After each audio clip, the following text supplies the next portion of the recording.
When ordering best ends of lamb, there are a few things to consider when you specifying your order. First of all is actually what you're going to use the best end of lamb for. So here I've got a couple of double best ends of Scotch lamb. Very different, but again they're both sets of racks of lamb. Let's look at this big one first. Most commonly asked for is an 8 rib rack, so contains 8 ribs.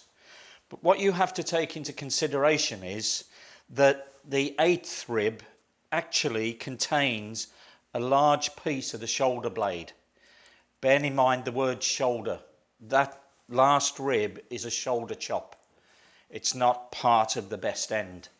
So that's been cut off between the 5th and 6th rib from the shoulder.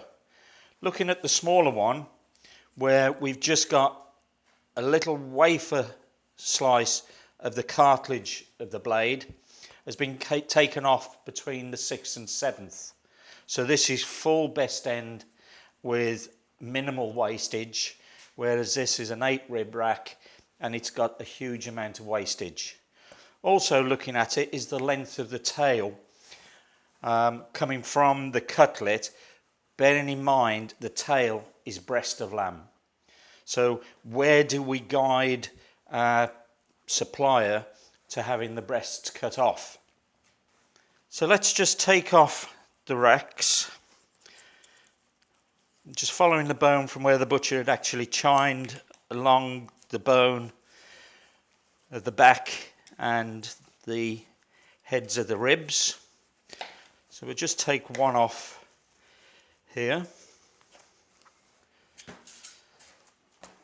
and we'll do the same on the shorter set of racks.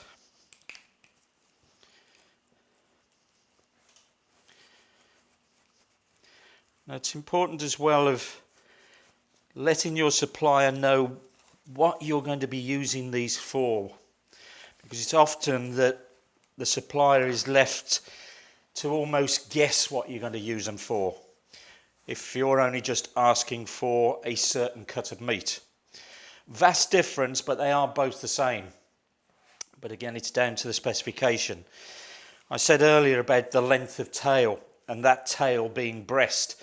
There is a large cost implication between the difference of rack of lamb and breast of lamb. Now, if you don't specify what length of tail you want, you could be paying a lot of money for a big portion of breast meat. Also, you're paying for shoulder meat rather than just solid best end meat. So it is important you've got breast flap or the diaphragm skirt left in because of the length of the tail. Again, it's probably product that you're not going to utilise if you're making a rack roast or some cutlets. So it's important these things are specified when speaking to your supplier. The other thing as well, if we look along the back edge, there's a yellow gristle. Again, you can see that curling up straight away as soon as I put a knife under it. That is pure elastin. It's not edible, it's just pure gristle. Again, do you really need that being left on? Again, if it is being left on, it's an added cost to you for further trimming and time consumption. So our racks of lamb, how do we express the length of tail? Well, again, as I said, it's about what we're going to use the rack for. There's no problem having a larger tail left on if you're going to be utilising it, let's say for taking the bones out, adding a stuffing or filling, and then wrapping that tail around so you've got a more cylindrical product. But if you're looking for preparing this into cutlets, the length of the bone is very excessive. A simple way of actually measuring the right depth or length of tail is to use the knife and measure the length of the eye muscle. and then you can use that length of the eye muscle to measure the length of the tail, and that you will find will always be in proportion, rather than giving your supplier a measurement of X inches, because the size of the animal changes.